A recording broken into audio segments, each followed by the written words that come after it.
আমি তো গোল্ড জিমে জিম করি।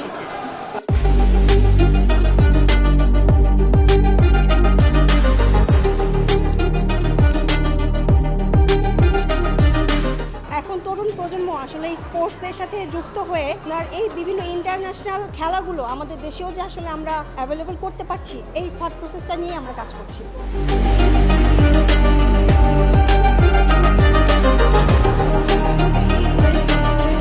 আমরা আশাবাদী, আসলে এমন প্ল্যান নিয়েই হয়তো বা আমরা শুরু করেছি এবং আমাদের অনারেবল গ্রুপ ডিরেক্টর স্যার আছেন, তাদের প্ল্যান অনুযায়ী আমরা আসলে আগাবো। তাদের প্ল্যান আসলে অনেক বিগ, এটা সম্পর্কে আমার আসলে কোনো ধারণাই নেই বলতে গেলে। তো আশা করছি আমাদের বাংলাদেশের তরুণ প্রজন্ম আমাদের এই খেলাধুলার জগৎটাকে আরও বেশি ইমপ্রুভ করবে।